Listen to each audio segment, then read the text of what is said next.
صل على سيدنا محمد وعلى آل سيدنا محمد كما صليت على إبراهيم وعلى آل إبراهيم في العالمين إنك حميد مجيد. أعوذ بالله من الشيطان الرجيم. بسم الله الرحمن الرحيم. الذين يبلغون رسالات الله ويخشونه ولا يخشون أحدا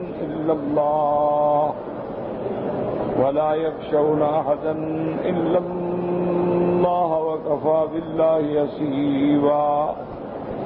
ما كان محمد أبا أحد من رجالكم ولكن رسول الله وخاتم النبيين وكان الله بكل شيء عليما. کے ساتھ بھی اسی باپ کا نام لگے گا، ادعوہم لآبائہم. بیٹا بنانے سے وہ کوئی حقیقی بیٹا نہیں بن جاتا. بیٹا بنانے سے احکام حلال و حرام نہیں مرتب ہوتے. بیٹا بنانے سے احکام وراثت نہیں مرتب ہوتے کہ اب باپ مر جائے تو وارث بن جائے، یا وہ اگر اپنی بیوی کو طلاق دے دے تو باپ شادی نہ کر سکے کہ جی بیٹے کی بیوی ہے. اس لیے اللہ نے فرمایا یہ تو ایسی باتیں ہیں جو تم زبانی کہہ دیتے ہو، اس کی حقیقت کوئی نہیں. حقیقت یہ ہے کہ ہر آدمی اپنے باپ کا بیٹا ہے. تو ایک تو اللہ نے اس رسم کا ابطال کرنا تھا، تو اسی زمانے میں حضور صلی اللہ علیہ وسلم نے حضرت زید کا پیغام بھیجا. بی بی زینب بنت جحش الاسدیہ، یہ حضور کی پھوپھی کی بیٹی ہے. ان کی والدہ جو ہیں ماجدہ امیمہ بنت عبد المطلب، وہ عبد المطلب کی بیٹی ہے. انہوں نے پیغام بھیجا، انہوں نے یہ سمجھا کہ حضور نے اپنے لیے بھیجا ہے. جب انہیں پتہ چلا کہ حضور نے تو زید کے لیے بھیجا، انہوں نے کہا جی ہم تو شادی نہیں کرتے، زید تو غلام ہے، ہم غلام کو کیسے شادی کرتے. تو اللہ تبارک و تعالی نے یہ آیت قرآن پاک میں اتاری، وَمَا كَانَ لِمُؤْمِنٍ وَلَا مُؤْمِنَةٍ إِذَا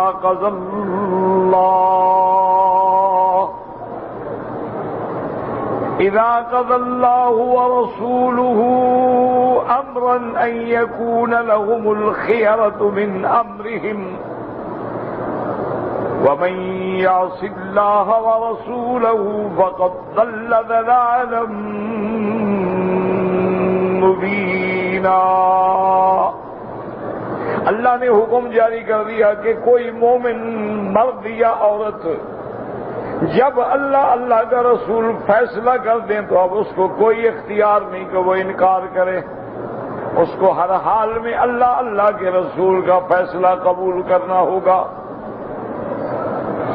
اور ساتھ یہ بھی فرما دیا وَمَن يَعْصِ اللَّهَ وَرَسُولَهُ فَقَدْ ضَلَّ ضَلَالًا مُبِينًا، کہ جو اللہ کے رسول کی نافرمانی کرے اس نے گمراہی اختیار کی، کھلی گمراہ ہو گیا. تو اللہ نے یہ حکم نازل فرمایا. بی بی زینب نے نکاح قبول کر لیا. انہوں نے کہا جب اللہ کا حکم ہے اور حضور فیصلہ فرما چکے ہیں تو اب مجھے نکاح قبول ہے. لیکن اتفاق کی بات ہے کہ وہ حضرت زید کے ساتھ ان کی بن نہ سکی. اسی لیے علماء نے، فقہاء نے مسئلہ لکھا ہے کہ جب تم اپنے لڑکوں کی یا لڑکیوں کی شادی کرو تو کفو کا خیال کیا کرو. یعنی سب سے پہلی چیز تو یہ ہے کہ دونوں مسلمان ہوں، مسلمان اور کافر کا نکاح ہو ہی نہیں سکتا. دوسری بات یہ ہے کہ ان کا معاشرتی جو سٹیٹس ہے وہ تقریباً برابر، قوم کے اعتبار سے، نسب کے اعتبار سے، کھانے پینے کے اعتبار سے، گھر کے اعتبار سے. جب تک وہ برابری نہیں ہوگی آئندہ پھر رشتے کامیاب نہیں ہوتے. اب دیکھو نا، ایک بڑے گھر کی لڑکی ہو جس نے کبھی ساری زندگی چائے کی پیالی نہیں بنائی، آپ اس کو ایسے بندے سے شادی کر لیں، وہ اس کے گھر میں آئے، وہاں 2 کمرے کا گھر ہے اور سارا دن کھانا پکائے اور آگ جھونکے اور کچن میں کب تک برداشت کرے گا؟ تو لازمی بات ہے کہ وہ نہیں نبھے گی بات. اسی طرح ایک لڑکا ہے ماشاء اللہ تعلیم یافتہ ہے، اس کو اللہ نے علم دیا ہے، وہ پی ایچ ڈی ہے، ڈاکٹر ہے، عالم ہے، اور لڑکی جاہل ہے، کیسے گزارا ہوگا؟ تو اس لیے جب بھی رشتے اختیار کیے جائیں تو ان باتوں کا خیال رکھا جائے تو آئندہ وہ رشتے جو ہیں اللہ کی رحمت سے کامیاب رہتے ہیں۔ اسی لیے اسلام نے حکم دیا ہے کہ اختاروا لنطفکم، کہ جب تم رشتہ کرتے ہو تو ڈھونڈا کرو، خیال کیا کرو، آگے نسل چلنی ہے کہ وہ آدمی کیسا ہے۔ یہی وجہ ہے کہ آج آپ پوری دنیا پہ تاریخ پہ نظر ڈال لیں کہ بڑے بڑے سید، بڑے بڑے اعلیٰ خاندان کے لوگ تھے، لیکن نیچے والے لڑکیوں کو، نوکروں کی لڑکیوں کو، نوکرانیوں کو بیویاں بنا لیا، آگے جو اولاد پیدا ہوئی سارا کام ہی بگڑ گیا، وہ بات ہی ختم ہو گئی۔ بڑے بڑے علماء کے گھر میں جاہل لڑکیاں آ گئی، ہر وقت لڑائی۔ اب ایک عالم آدمی، فکری آدمی ہوتا ہے، اس نے مطالعہ کرنا ہے، پڑھنا ہے، اس کو سکون چاہیے، اس کو تو آرام چاہیے، اور وہ جاہل چک چک ہر وقت چیخ رہی ہے، چڑک رہی ہے، لڑ رہی ہے، جھگڑ رہی ہے، تو کیسے زندگی گزرے گی؟ تو اس لیے کفر کا لحاظ کرنا ضروری ہے۔ اسی لیے حکم ہے کہ اولیاء الامور کے بغیر نکاح نہ کیا جائے، یعنی کوئی لڑکی اپنے سر پہ جا کے کورٹ میرج نہ کر لے، لو میرج نہ کر لے، کیونکہ لڑکیاں دل سے سوچتی ہیں، ماں باپ عقل سے سوچتے ہیں، تو ماں باپ کے فیصلے کو ترجیح دینی چاہیے۔ اب اتفاق دیکھیں کہ نکاح تو ہو گیا، اللہ کے قرآن سے ڈر کے بیوی نے قبول کر لیا، لیکن دونوں میں بڑا فرق ہے۔ ایک نبی علیہ السلام کی پھوپھی کی بیٹی ہے اور حضرت زید پہ غلامی کا داغ ہے، تو ہر وقت گھر میں ناچاکی شروع ہو گئی، اور بی بی ہمیشہ حضرت زید سے کہتی کہ دیکھو اگر اللہ کا حکم نہ ہوتا تو میں تیرے جیسے آدمی سے شادی کر لیتی بھلا۔ تو حضرت زید حضور سے آ کے شکایت کرتے کہ یا رسول اللہ اب میرا گزارا مشکل ہو گیا ہے، مہربانی فرمائیں میں اپنی بیوی کو طلاق دینا چاہتا ہوں۔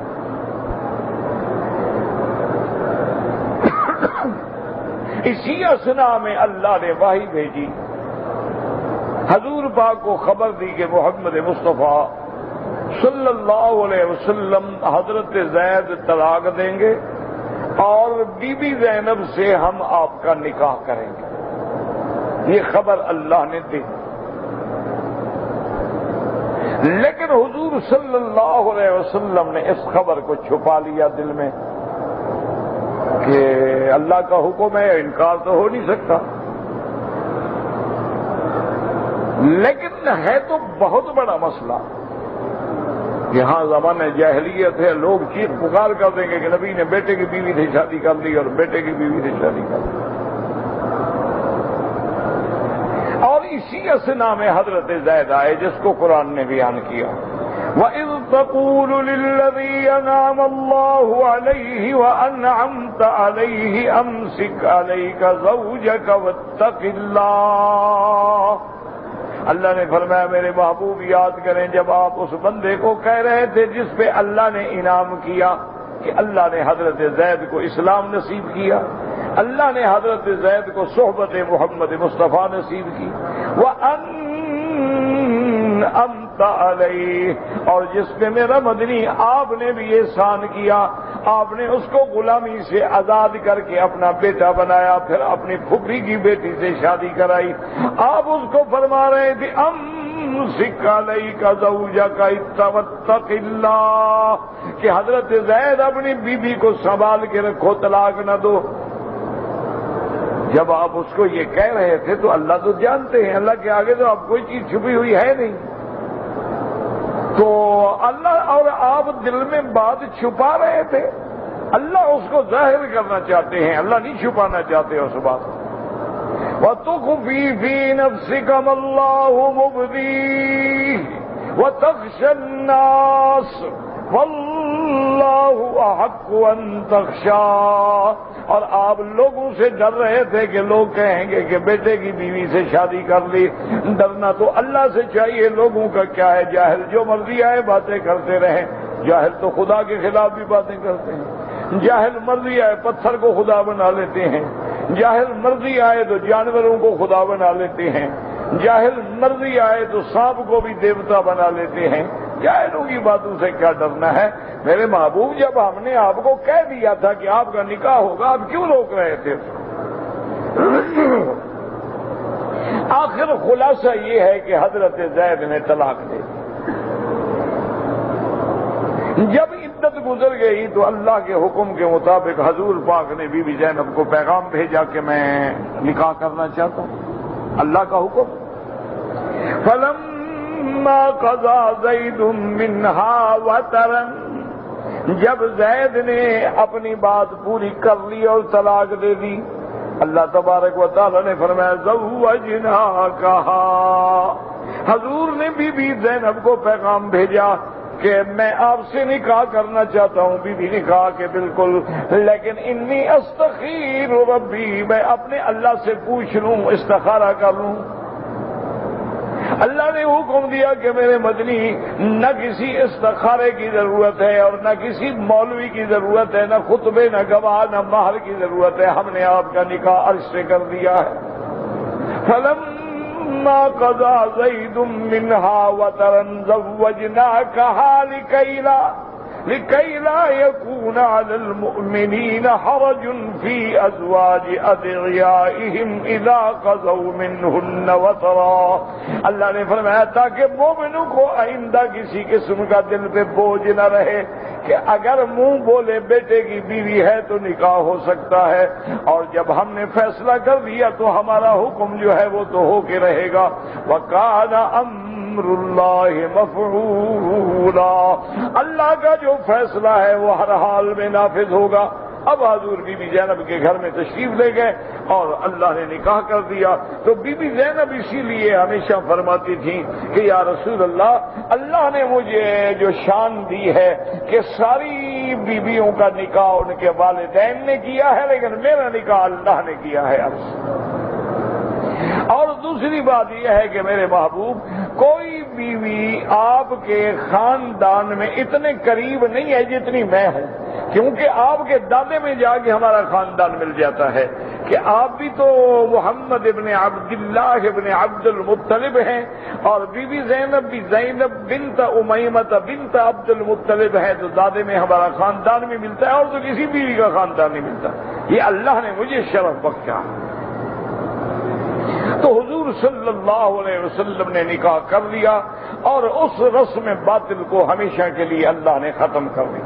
ما كان على النبي من حرج فيما فرض الله له سنة الله في الذين خلوا من قبل وكان امر الله قدرا مقدورا، اللہ نے فرمایا میرے نبی پہ کسی قسم کی کوئی بات نہیں، جب اللہ نے چیز حلال کر لی ہے تو پھر گھبرانے کی کیا بات ہے؟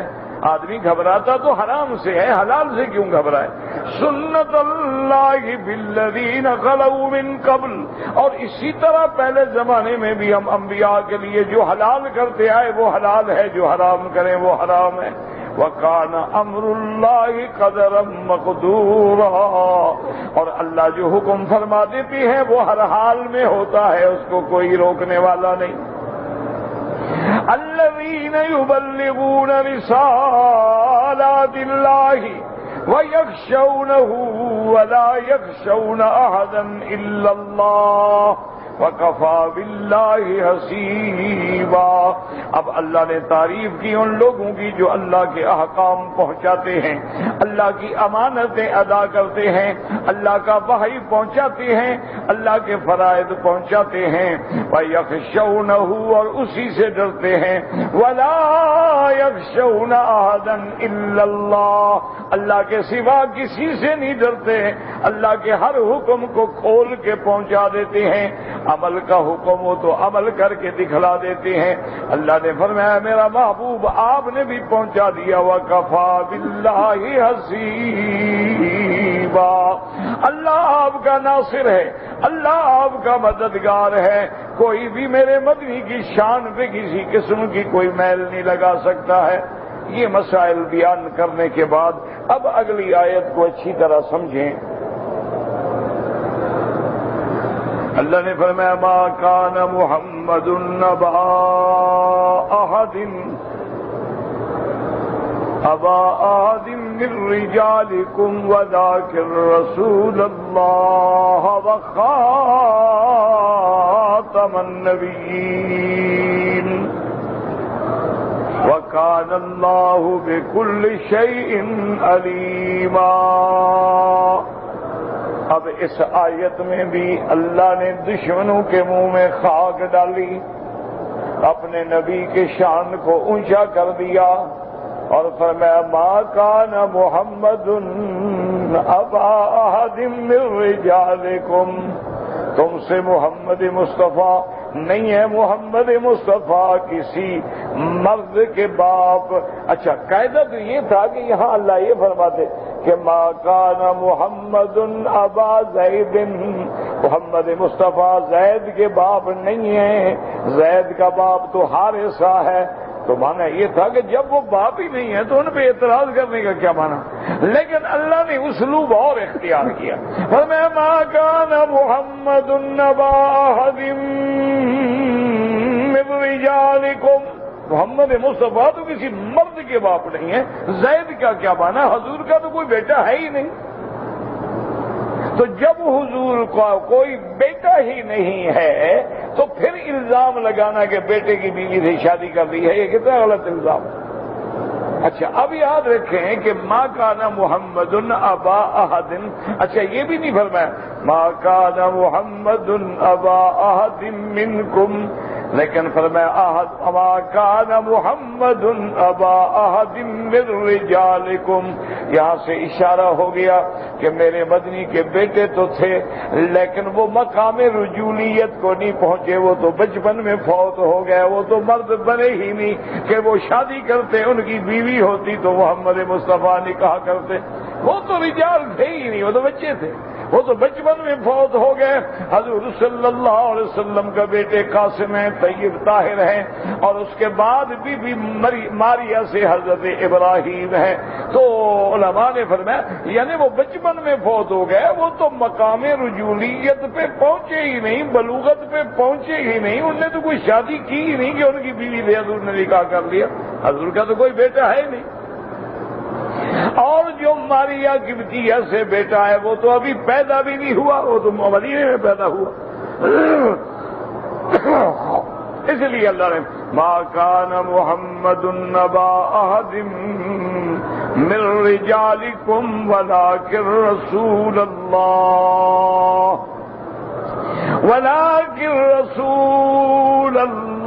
وخاتم النبیین۔ یاد رکھو کہ اب اس بات کا آپس میں کیا جوڑ ہے کہ میرا مدنی کسی مرد کا باپ نہیں، کیا ہے، لیکن وہ اللہ کا رسول ہے، خاتم النبیین، اور سب کی نبوت کا آخر ہے، خاتم ہے، ختم کرنے والا ہے۔ تو اب اس کا آپس میں کیا جوڑ تھا؟ تو بات کو سمجھیے، مفسرین نے، علماء نے لکھا کہ جب یہ بات ثابت ہو گئی کہ حضور کسی مرد کے باپ نہیں، یعنی بنوت کی نفی ہو گئی کہ حضور کا کوئی بیٹا نہیں،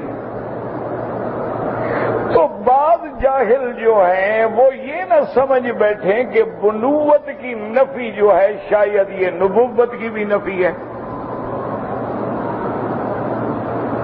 نفی تھی کہ حضور کا کوئی بیٹا نہیں ہے۔ اچھا اب کوئی جاہل کہہ دے جی جب بیٹا ہی کوئی نہیں تو نبی بھی نہیں ہے، فرمایا نہ بنوت کی نفی نہیں، بنوت کی نفی ہے، نبوت کی نفی نہیں۔ میرے مدنی کا بیٹا کوئی نہیں، لیکن میرا مدنی تو اللہ کا رسول ہے اور خاتم النبیین۔ اور بعض مفسرین نے فرمایا کہ اس کی وجہ یہ تھی کہ جب حضور کا کوئی بیٹا زندہ ہی نہ رہا تو دشمنوں کو موقع ملا، مشرکین کو موقع ملا، انہوں نے کہا نعوذ باللہ کہ ان محمدن ابتر من مقطوع النسل ہے، کہ محمد مصطفیٰ کی اولاد کوئی نہیں ہے، اور بابا چھوڑو بس وفات ہو جائے گی، جب اولاد ہی نہیں تو بات ختم، ذکر ہی ختم، کون یاد کرے گا؟ نتربص به ریب المنون، کہنے کہ انتظار کرو، بس حضور کی زندگی تک اسلام کی بات ہے، جب حضور فوت ہو گئے خلاص آگے اولاد تو ہے نہیں کہ کام چلائے گی۔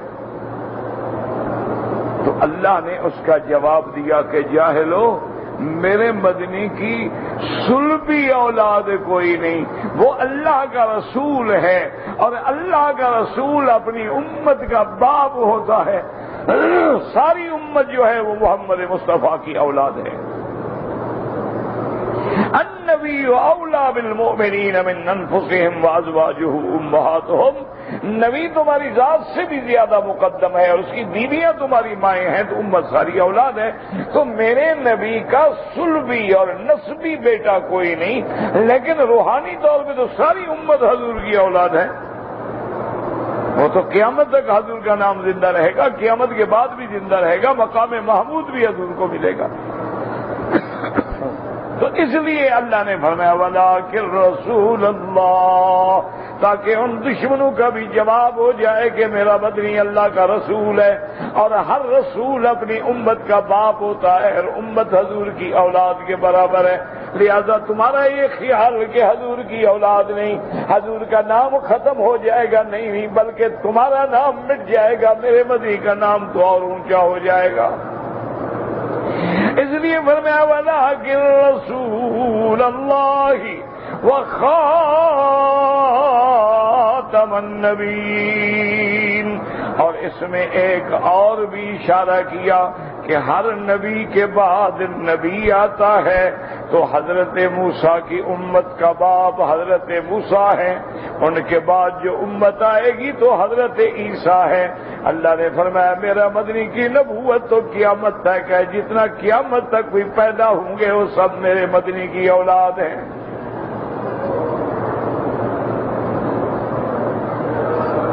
اس لیے فرما دیا وَلَٰكِن رَّسُولَ اللَّهِ وَخَاتَمَ النَّبِيِّينَ۔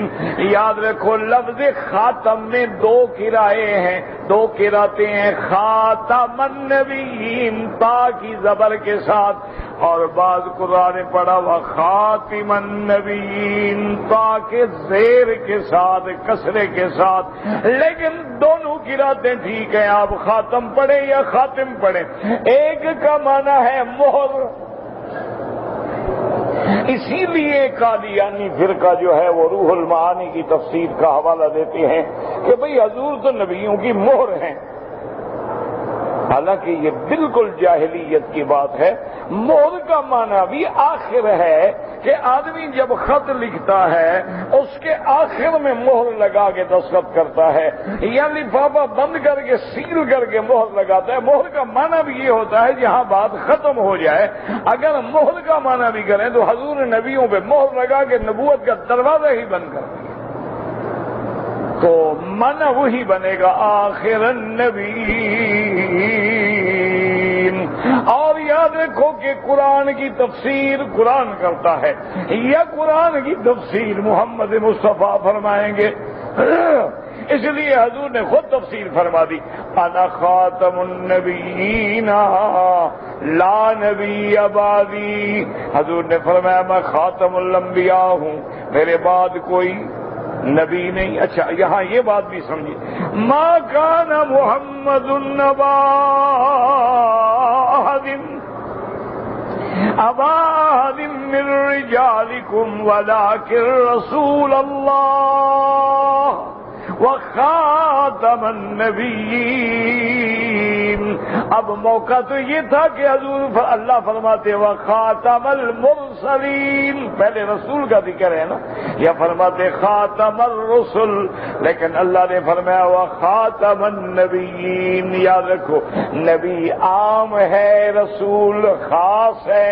نبی وہ ہوتا ہے جس پہ اللہ کی وحی آئے، اللہ کا دین پہنچا ہے، ضروری نہیں کہ مستقل کتاب ملے یا شریعت ملے، لیکن رسول وہ ہوتا ہے جو صاحب کتاب صاحب شریعت ہو۔ جیسے حضرت موسیٰ علیہ السلام رسول ہیں اور حضرت ہارون نبی ہیں، تو جب اللہ کے میرے مدنی کے بعد نبی کوئی نہیں آ سکتا تو رسول کیسے آ سکتا ہے؟ اس لیے اللہ نے لفظ نبی اختیار فرما دیا تاکہ مستقل نفی ہو جائے کہ محمد مصطفیٰ کے بعد نبوت ہی ختم ہے. جب نبوت ختم ہے تو رسالت کیسے ہوگی؟ اس لیے فرمایا ولکن رسول اللہ وخاتم النبیین وکان اللہ بکل شیء علیما. تو اللہ تبارک و تعالی نے فیصلہ فرما دیا. ایک تو نفی کر دی کہ میرے مدنی کا کوئی بیٹا نہیں ہے. کیا مانا؟ زندہ نہیں. اور حضور کے بعد بھی کوئی بیٹا زندہ نہیں رہا. حضور کی زندگی میں بیٹے بھی وفات فرما گئے, بیٹیاں بھی وفات فرما گئی, صرف بی بی فاطمہ زندہ رہی. یاد حضور کی 4 بیٹیاں تھیں. بی بی زینب ہے, بی بی رقیہ, ام کلثوم, بی بی فاطمہ الزہرا رضوان اللہ تعالی علیہم اجمعین. اور حضور کے 3 بیٹے ہیں. قاسم ہے, اس کے بعد طیب ہے, طاہر ہے. بعض علماء نے فرمایا قاسم ہے, ابراہیم, عبداللہ ہے. بی بی ماریہ سے حضرت ابراہیم ہے. یہ سارے بیٹے حضور کی زندگی میں فوت ہو گئے. بی بی زینب, رقیہ, ام کلثوم بھی حضور کی زندگی میں فوت ہو گئیں. باقی صرف بی بی فاطمہ الزہرا ہے جو حضور کی وفات کے 6 مہینے کے بعد فوت ہو گئے. اسی لیے حدیث صحیح میں آتا ہے, بی بی عائشہ فرماتی ہیں کہ حضور صلی اللہ علیہ وسلم کی مرض الوفات میں بی بی فاطمہ الزہرا حجرے میں آئیں اور حضور نے اشارے سے بلایا. بی بی فاطمہ الزہرا نے حضور کے قریب جا کے اپنا رخ قریب کیا, حضور کی بات سنی اور بی بی صاحبہ کے آنسو بہنے لگے. تھوڑی دیر کے بعد حضور نے پھر اشارہ کیا تو سیدہ فاطمہ الزہرا نے پھر اپنی گردن حضور کے قریب کی اور جب سر اٹھایا تو بی بی عائشہ فرماتی ہے کہ وضحکت, بی بی ہنسنے لگ گئی. تو بی بی عائشہ فرماتی ہیں میرے دل پہ بڑی بات ناگوار گزری کہ یہ ہنسنے کا موقع ہے, حضور کی وفات کا وقت ہے. سرکار دو عالم صلی اللہ علیہ وسلم کے آخری لمحات ہیں. سکرات الموت قریب ہے, نزع کا وقت ہے, اور اس وقت بی بی فاطمہ ہنس رہی ہے. بی بی عائشہ فرماتی ہیں مجھے بات بڑی ناگوار گزری لیکن میں نے بات نہیں کی. جب حضور کی وفات ہو گئی وہ بات میرے دل میں تھی کہ بی بی فاطمہ جیسی بی بی اور حضور کی عین سکرات کے وقت میں مسکرا رہی ہو یا ہنس رہی ہو, یہ عجیب بات ہے. تو بی بی عائشہ فرماتی ہیں مجھ سے صبر نہ ہوا. میں نے پوچھ لیا, میں نے کہا بی بی میں یہ بات بتائیں, رونے کی بات تو ٹھیک ہے سمجھ آ گئی, حضور کی تکلیف تھی آپ رو پڑی, لیکن آپ ہنسی کیوں تھی؟ تو بی بی فاطمہ نے فرمایا کہ امہات المومنین, آپ نے فرمایا عائشہ اصل بات یہ ہے کہ حضور نے آپ نے مجھے قریب بلا کے کہا تھا کہ بیٹا اب میرے اور آپ کے فراق کا وقت آ گیا, میں اللہ کی طرف جا رہا ہوں. اللہ اکبر. شان ہے نا میرے مدنی صلی اللہ علیہ وسلم کی. اور یاد رکھو یہ بھی صحیح حدیثوں میں موجود ہے, اللہ نے اپنے نبی کو اختیار بھی دیا تھا کہ آپ اگر دنیا میں رہنا چاہتے ہیں تو رہیں, لیکن حضور نے اللہ کا لقاء اختیار کیا. اللہم الحقنی بالرفیق الاعلی. تو فرمایا کہ مجھے حضور نے روتا ہوا دیکھ کے پھر اشارہ کیا. جب میں قریب ہوئی تو فرمایا فاطمہ غم نہ کرو, انت اسرع کن بی لحوقا, تم میرے اہل بیت سے سب سے جلد میرے پاس آؤ گی. تو میں خوش ہو گئی کہ چلو فراق تھوڑا ہے, میں جلد حضور کو جا کے ملوں گی. اس لیے مجھے خوشی آ گئی تو میں ہنس پڑی تھی کہ حضور نے مجھے بتا دیا تھا کہ تم نے میرے بعد سب سے پہلے جلدی آنا ہے. تو بی بی صاحبہ وفات رسول کے بعد صرف 6 مہینے زندہ رہی اور چند دنوں کے بعد بی فراش پہ آ گئی، پھر بستر سے اٹھی بھی نہیں۔ اللہ، آخر فراق رسول ہے کہ وہ معمولی سی بات تو نہیں ہے۔ اسی لیے بی فاطمہ الزہرا نے کہا تھا صبت علی مصائب لو انہا صبت علی الایام سرن لیالیا، کہتی ہے میرا مدنی آپ کے جانے کے بعد مجھ پہ اتنی مصیبتوں کے پہاڑ ٹوٹ پڑے ہیں، اگر یہ دن پہ پڑتے تو دن بھی راتوں میں بدل جاتے۔ تو اب جناب یہ ہے کہ حضور صلی اللہ علیہ وسلم آپ کسی کے باپ نہیں ہیں، آپ خاتم النبیین ہیں۔ جب آپ کے بعد نبوت کا دروازہ بند ہے تو رسالت کا دروازہ تو خود بخود بند ہو گیا۔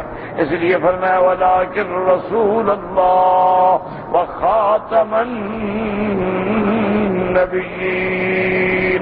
اور حضور نے مثال دی، فرمایا کہ میری مثال ایسی ہے کہ جیسے کوئی بندہ ایک بہترین مکان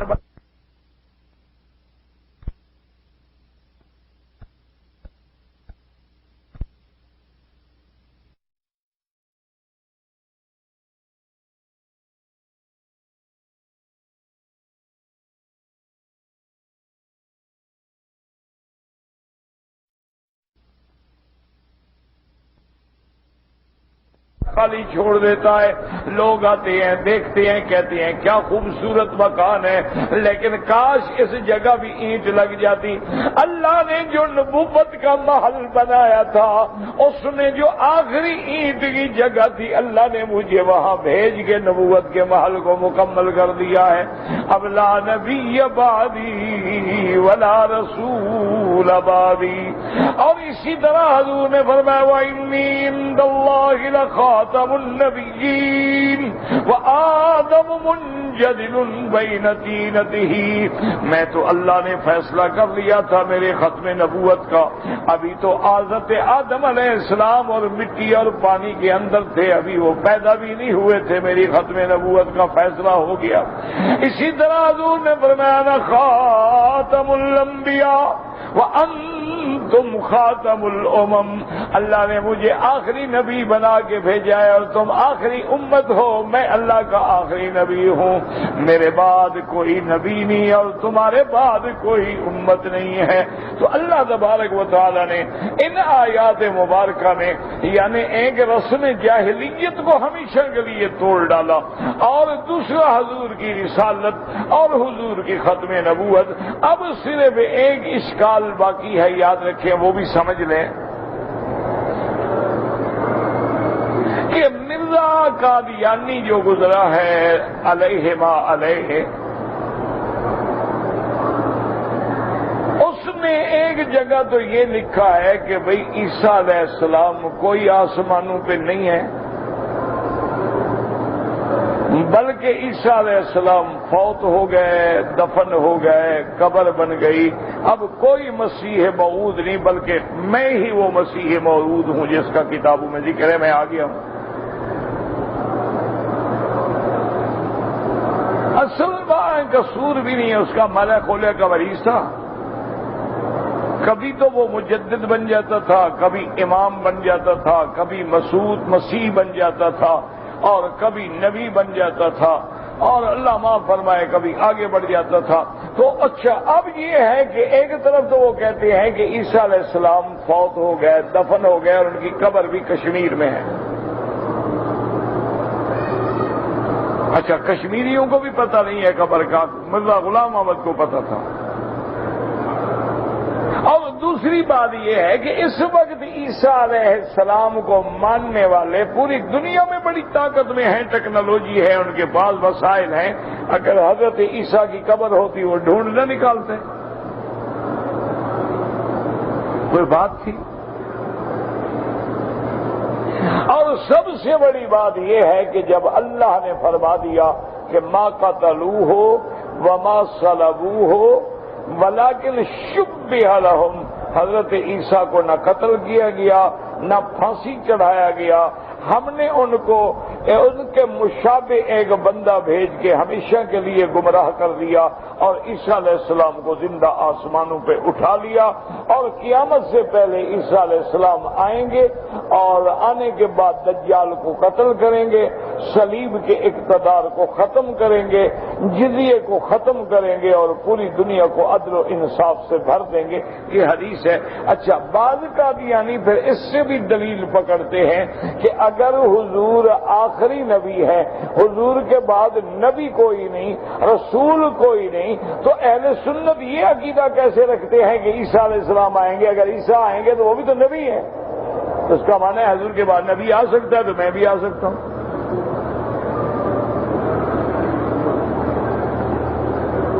بہرحال ہر باطل کے پاس، یاد رکھو، دلیلیں ہر باطل کے پاس ہوتی ہیں۔ ہندو ہیں، ان کے پاس بھی دلائل ہیں، قادیانی ہیں، دلائل ہیں۔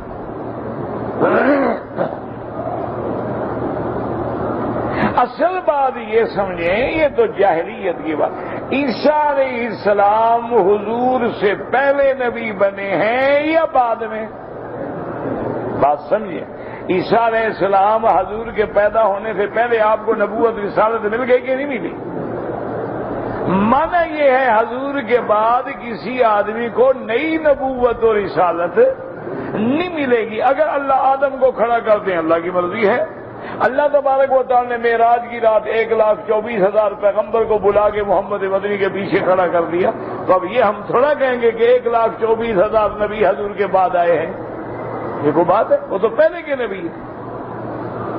معراج کی رات جو حضور امام الانبیاء بنے ہیں، سارے نبی آئے اور حضور امام بنے، تو 1,24,000 نبی نعوذ باللہ حضور کے بعد آئے ہیں، یہ تو پہلے سے نبی ہیں۔ اور عیسیٰ علیہ السلام تو ان انبیاء میں ہیں جنہوں نے حضور کے آنے کی باقاعدہ مبارک دی۔ وَمُبَشِّرًا بِرَسُولٍ يَأْتِي مِن بعد اسمہ احمد، جنہوں نے خبر دی کہ لوگوں مبارک ہو، میرے بعد نبی آئے گا جس کا نام احمد ہوگا، محمد مصطفیٰ ہوگا، احمد مجتبی ہوگا۔ وہ تو خوشخبری دے رہے ہیں۔ تو حضرت عیسیٰ نبی پہلے بنے ہیں، رسول پہلے بنے ہیں۔ حضور کے بعد نہ کوئی نبی بنے گا نہ کوئی رسول بنے گا۔ اچھا، اس کو جب کامیاب نہ ہوا تو اس نے ایک اور چکر چلایا۔ وہ کہتا ہے کہ جناب بات یہ ہے کہ میں نبی تو ہوں، لیکن یوں سمجھ لو کہ جیسے آپ کھڑے ہو جائیں، ایک آپ ہوتے ہیں، ایک آپ کا سایہ ہوتا ہے۔ بندہ کھڑا ہو نا، سایہ ہوتا ہے۔ وہ کہتے ہیں جناب میں نے حضور کی اتنی اطاعت کی، اتنی اطاعت کی، اتنی اطاعت کی، گویا میں تو ذلی نبی ہوں، حضور کا سایہ ہوں۔ میں تو خود حضور کا سایہ ہوں نا، اور تو ہوں نہیں میں تو حضور کا سایہ ہوں، لہذا خاتم النبیین کے ختم نبوت کو تو کوئی نقصان نہیں ہوتا۔ نیا نبی بنے گا تو ختم نبوت کا انکار ہوگا، میں تو خود نبی کا سایہ ہوں۔ اچھا، اس بدبخت سے پوچھو کہ حضرت ابو بکر بھی سایہ نہ بن سکا، حضرت عمر بھی نہ بن سکا، عثمان و علی بھی نہ بن سکا، حسن و حسین بھی نہ بن سکے، تو کیسے بن گیا بھائی؟ تو یہ ساری بہانے ہیں۔ اور اس لیے یاد رکھو، یہ عقیدہ قرآن سے، احادیث متواترہ سے اور اجماع صحابہ اور اجماع امت مسلمہ سے ہے کہ جو شخص میرے نبی کے بعد کسی قسم کی نبوت کے بہانے بنا کے دعویٰ کرے، وہ دجال تو ہو سکتا ہے، کذاب ہو سکتا ہے، وہ نبی نہیں ہو سکتا ہے۔ اسی لیے حضور نے فرمایا ثلاثون دجالون کذابون، آپ نے فرمایا میرے بعد نبوت کے دعوے کرنے والوں میں 30 ایسے لوگ پیدا ہوں گے جو دجال ہوں گے، کذاب ہوں گے، کیونکہ لا نبی بعدی، میرے بعد تو کوئی نبی نہیں، بلا رسول بعدی، اور نہ میرے بعد کوئی رسول ہے۔ اس لیے اللہ فرماتے ہیں ما کان محمد النبا ابا احد من رجالکم ولکن رسول اللہ رسول اللہ وخاتم النبیین وکان اللہ بکل شیء علیما۔ اللہ نے نبی کی اولاد نہیں رکھی، وہ جانتا ہے۔ اللہ نے نبی کو خاتم الانبیاء بنایا، وہ جانتا ہے۔ اللہ نے نبی کو امام الانبیاء بنایا، وہ جانتا ہے۔ جب جانتا ہے جس کو چن لیا ہے، جب چننے والے میں عیب کوئی نہیں تو جس چیز کو چنا ہے اس میں بھی عیب کوئی نہیں، اس لیے فرمایا کہ وہ ہم۔ اچھا، اور دوسری بات اس مسئلے پہ غور کریں، اللہ کی شان دیکھیں۔ ساری کائنات میں سب سے پہلا گھر کون سا ہے؟ بھائی ساری کائنات میں پہلا گھر کون سا ہے؟ کعبہ۔ ان اول بیت، کون سا اول بیت ہے؟ اچھا، خدا کی شان دیکھیں، واہ میرا مولا تیری حکمتیں ہیں نا۔ اللہ نے فرمایا ان اول بیت وضع للناس، سب سے پہلا گھر میرا گھر، اور سب سے آخری نبی محمد مصطفیٰ۔ میرا گھر پہلا، میرا نبی آخر، دونوں کو مکے میں جمع کر دیا کہ اول آخر کو میلاد و نبوت کے سلسلے ہمیشہ کے لیے بند، کہ گھر پہلا ہے اور نبی آخر ہے۔ اس گھر سے پہلے گھر کوئی نہیں، محمد کے بعد نبی کوئی نہیں۔ اس لیے فرمایا ما کان محمد ابا احد من رجالکم ولکن رسول اللہ وخاتم النبیین وکان اللہ بکل شیء علیما۔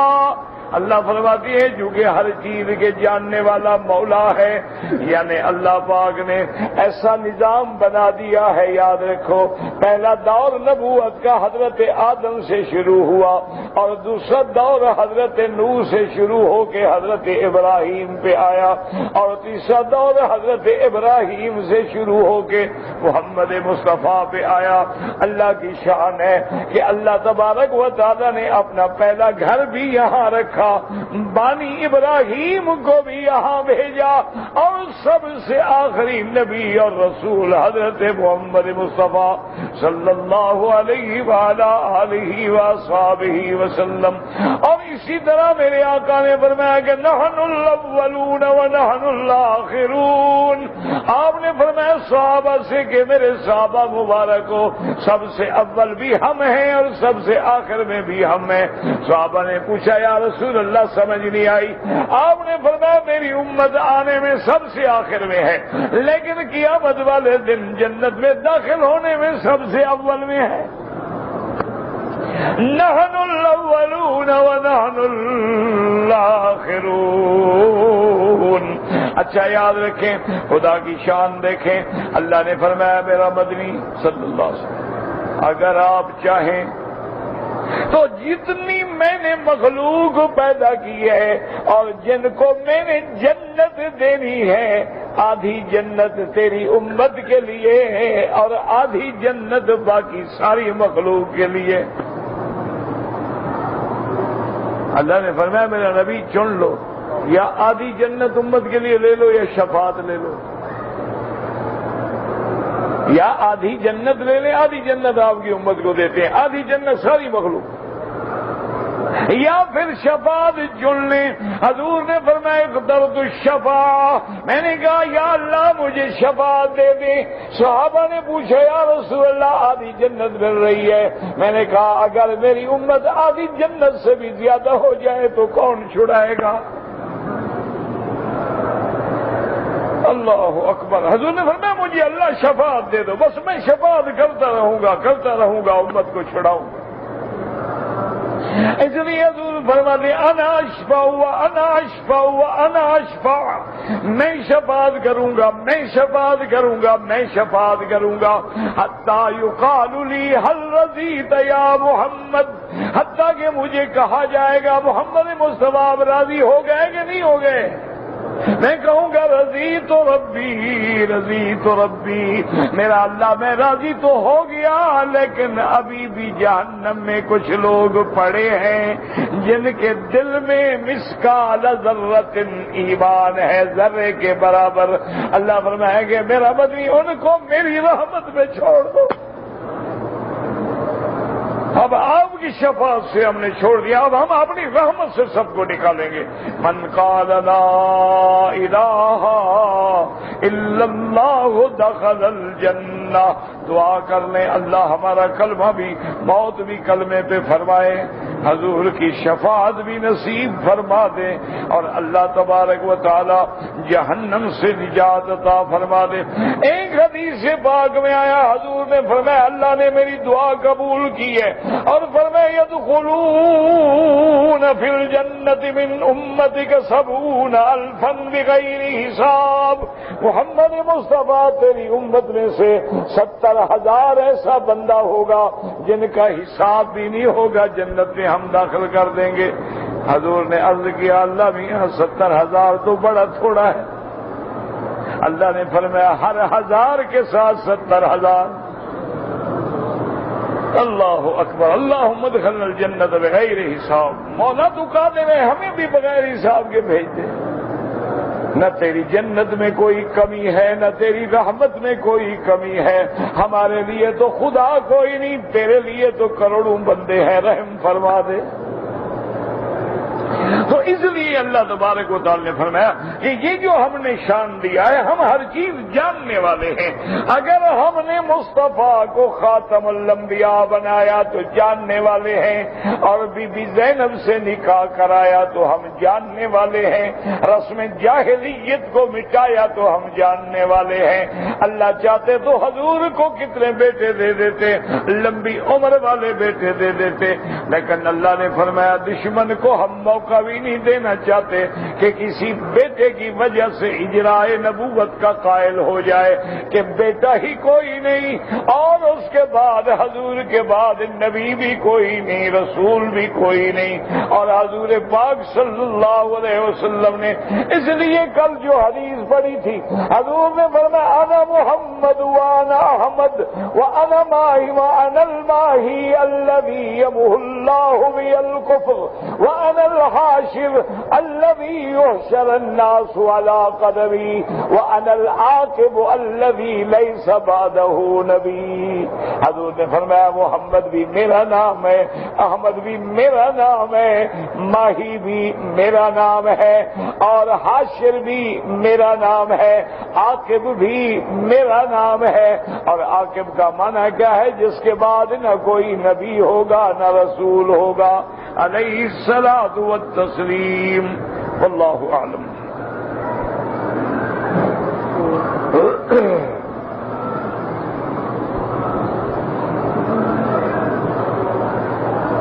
کہتے ہیں جی کہ آج کل میوزک جو ہے اس کو حلال کرنے کی کوشش کر رہے ہیں، تو میرا بھائی یہ کوئی نئی بات تو نہیں ہے۔ جن لوگوں نے خنزیر کو حلال کر دیا ہو، میوزک کون سی بڑی بات ہے؟ انہوں نے باقاعدہ لکھا ہے کہ قرآن کہتا ہے انما حرم علیکم المیتۃ والدم ولحم الخنزیر، کے گوشت، خنزیر کا گوشت حرام ہے۔ وہ کہتے ہیں چمڑا شمڑا، بال شال، چربی شربی، اس کے اجزائیں یہ تو حلال ہے، صرف گوشت حرام ہے بس۔ اس لیے جتنے بڑے مہنگے برش آتے ہیں نا دانتوں کے، وہ خنزیر کے بالوں کے ہوتے ہیں، اور جتنے برش آتے ہیں نا تمہارے شیونگ کے برش آتے ہیں ماشاءاللہ، جس سے تم نبی کی سنت کو مٹاتے ہو، وہ سب سے قیمتی جو ہے خنزیر کے بالوں کا ہوتا ہے، اور اس میں لکھا ہوتا ہے۔ کافر اپنی تجارت میں دھوکہ نہیں کرتا، لکھ دیتا ہے اوپر کے اس کے اندر کیا ہے۔ اسی لیے جتنے آپ کے بسکٹ آتے ہیں نا، یہ کریمی بسکٹ ہوتے ہیں، ان میں 90% وہ ہیں جن کے اندر خنزیر کی چربی ہوتی ہے۔ وجہ کیا ہے کہ مسلمان کے پیٹ میں حرام چلا جائے گا، پھر مانگتا رہے دعائیں، چیختا رہے، خدا سنے گا ہی نہیں۔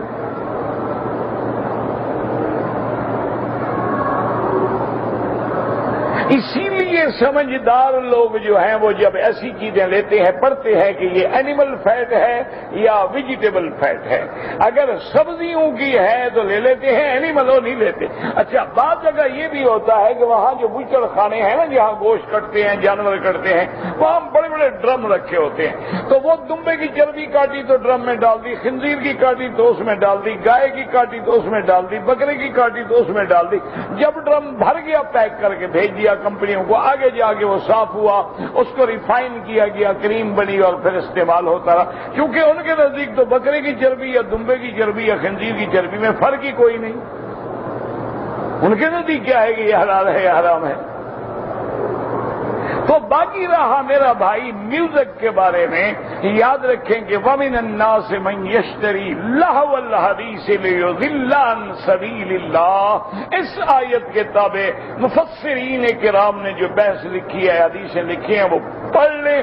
اگر تو آپ کو اللہ کے رسول پر ایمان ہے, حضور فرماتے ہیں یہ میوزک کے جتنے آلات ہیں مزمار من مزامیر الشیطان, یہ شیطان کے گانے بازی ہیں.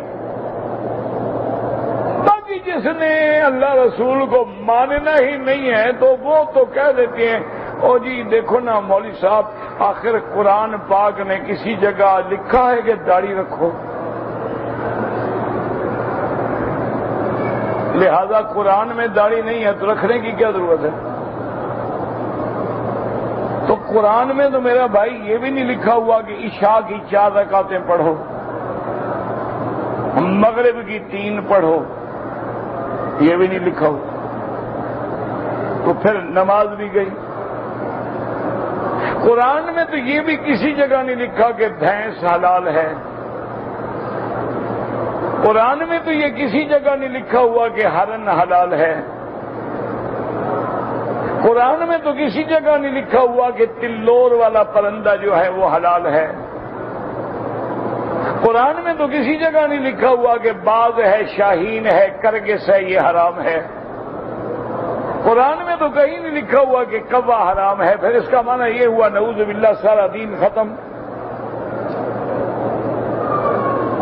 یاد رکھو قرآن میں یہ لکھا ہے کہ نہیں کہ جو میرا نبی حکم کرے اس کو پکڑ لو اور جس سے روکے.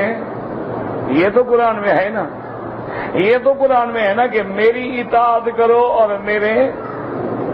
تو پھر اگر رسول کوئی حکم دیں گے وہ بھی قرآن کا حکم ہوگا کہ نہیں ہوگا. تو اب نماز کا حکم قرآن نے دیا, پڑھ کے میرے محمد مصطفیٰ نے دکھلا دیا. اسلام کی شکل بنانے کا قرآن نے حکم دیا, میرے نبی نے داڑھی رکھ کے دکھلا دیا کہ یہ اسلام کی شکل ہے.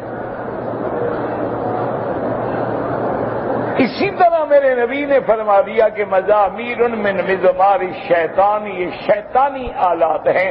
حضرت عمر گزر رہے تھے, بڑے دور سے آواز آ رہی تھی, آپ نے انگلیاں کانوں میں ڈال لی کہ آواز نہ آئے. اور اسی طرح علماء نے لکھا ہے کہ آدمی کے لیے سب سے زہریلی چیز جو ہے وہ یہی میوزک ہے. تو یہ قرآن سے بھی حرام ہے. باقی یہ نہ ہو کہ بھی قرآن میں لکھا ہو کہ جناب گٹار حرام ہے, سرمنڈل حرام ہے, اور اس کے بعد بڑا بڑا ڈرم حرام ہے, ڈسکو حرام ہے, یہ لکھا ہو قرآن میں. اس طرح تو پھر قرآن میں تیرا نام بھی نہیں ہے, تو حلال ہے کہ حرام ہے؟ نہیں, تیرا نام بھی تو قرآن میں نہیں, پھر تو ولد الحلال ہے کیا ہے؟ یہ کیا عقل کی بات ہے جی؟ قرآن میں لکھا ہو پھر مانیں گے. بڑے کون کے قرآن پر ایمان لانے والے ہو؟ اللہ کے بندے کوئی عقل کرو. قرآن میں تو تمہارا نام بھی نہیں, تمہارے باپ کا نام نہیں, تمہیں کیسے ہم حلالی اور نسب شمار کریں؟ قرآن نے ایک مسئلہ بتا دیا ہے کہ نکاح ہو جو اولاد ہے وہ حلال ہے, بس. اب یہ تو نہیں ہوگا نا کہ قیامت تک ہر بچے کا نام قرآن میں لکھا ہو. یہی تو کافر کہتے تھے کہ محمد مصطفیٰ ہم تو مانیں گے لیکن ایک طریقے سے مانیں گے. آپ نے فرمایا وہ کیا طریقہ ہے؟ انہوں نے کہا کہ اللہ قرآن میں ایک خط بھیجے ہمارے نام، اس میں لکھا ہوا ہو کہ عمر ابن ہشام یعنی ابو جہل کو ہم حکم دیتے ہیں میرا مدنی محمد سچا نبی ہے تم مان لو، اور وہ خط ہمارے سامنے فرشتہ لے کے آئے اور ہمارا نام ہو، ہم اس کو پڑھ لیں گے پھر مانیں گے۔ اللہ نے فرمایا جہنم میں جاؤ، ہم نے کوئی جبر کیا تمہیں کہ مانو؟ اب اللہ میاں سب کو خط بھیجتے رہیں۔ اللہ نے فرمایا میرا بدی میں اس بات میں بھی قادر ہوں کہ ہم وہ خط بھی اتار دیں، لیکن یہ پڑھنے کے بعد بھی کہیں گے لقال الذین کفروا ان ھذا الا سحر مبین، کہ یہ بھی جادو ہے۔ اس لیے میرا بھائی تم فکر نہ کرو میوزک کیا حلال ہے، تمہارے ہاں تو زنا بھی حلال ہو گیا، نہ گواہ بنیں گے نہ شکایت ہوگی، نہ جب شکایت ہی نہ ہوگی تو کام کھلا ہے۔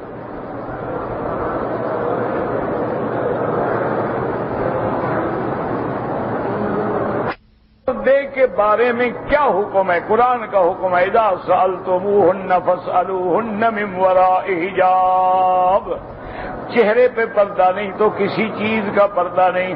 احرام میں چہرہ کھولنا جائز ہے، مانا سارا سال تو چہرہ بند رکھنا ہے نا، اگر بند نہ تھا تو کھولا کیا گیا؟ احرام میں شرط ہے نا کہ عورت کے چہرے پہ پردہ نہ ہو، پہلے ہو تو اب نہ ہو، جب پہلے ہی نہیں ہے تو پھر کیا مطلب نہ ہو؟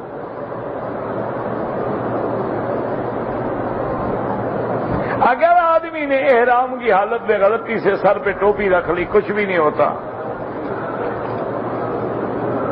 شب برات کے بارے میں قرآن میں آیت نہیں ہے نہ حدیث میں ہے، لیکن علماء فرماتے ہیں کہ بابرکت رات ہے، البتہ لیلۃ المبارکہ جو ہے وہ لیلۃ القدر ہے، فیہا یفرق کل امر حکیم انا انزلناہ فی لیلۃ مبارکہ، اس سے مراد لیلۃ القدر ہے، 15 شعبان کی رات نہیں ہے، لیکن اللہ کا مہینہ ہے اور رحمت کا مہینہ ہے۔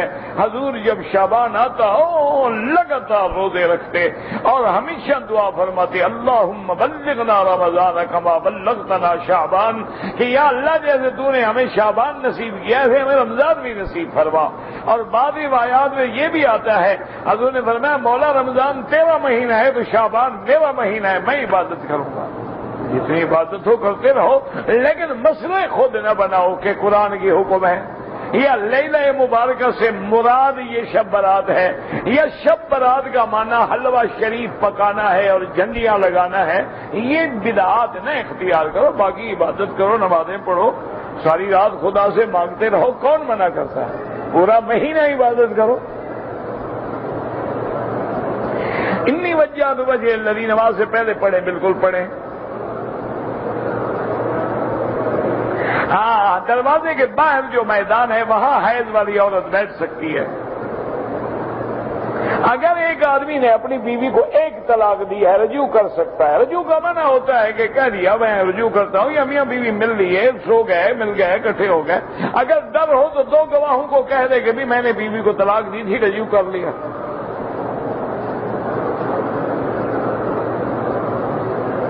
1,00,000 روپے کی روئی پہ کتنی زکوٰۃ ہے؟ 2.5%۔ اپنا بھائی غریب ہے اس کو زکوٰۃ دے سکتے ہیں؟ بالکل دے سکتے ہیں۔ جمعہ کے فرض کے بعد 4 سنت پڑھیں یا 6 سنت پڑھیں۔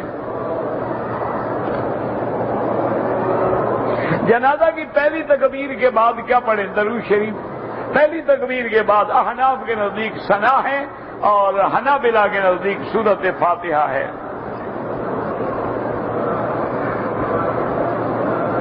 اگر ایک آدمی کے گردے ناکارہ ہو جائیں اور کوئی گردہ عطیہ کرے انشاءاللہ جائز ہے۔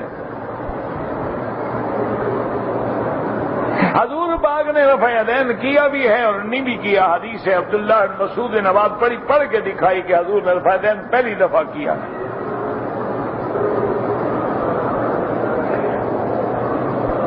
میرے بیٹے پہ کسی نے جادو کر دیا ہے، کوئی جادو شادو نہیں ہوتا، آپ سورۃ البقرہ پڑھیں، بیٹا بھی پڑھے، آپ بھی پڑھیں، دم کریں، پلائیں، رات دن پڑھیں، اور ٹیپ لگا کے کان پہ ہیڈ فون لگا کے سنائیں، سب جادو وادو اڑ جائیں گے۔ میری 5 لڑکیاں، اللہ سب کے رشتے آسان فرما دے۔ میرے والد کو ہچکی کی بیماری ہے، زمزم زمزم پئیں زیادہ سے زیادہ، اسی نیت سے صبح و شام زمزم پلاؤ۔ معراج کی رات 5 نمازیں 5 فرض ہوئی ہیں نا، سنت وتر حضور نے بتلائے ہیں۔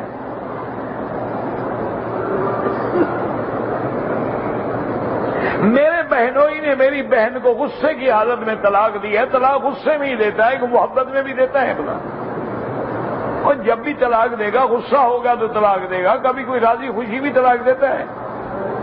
بہرحال طلاق ہو گئی جناب، غصے میں ہو، لڑائی میں ہو، جھگڑے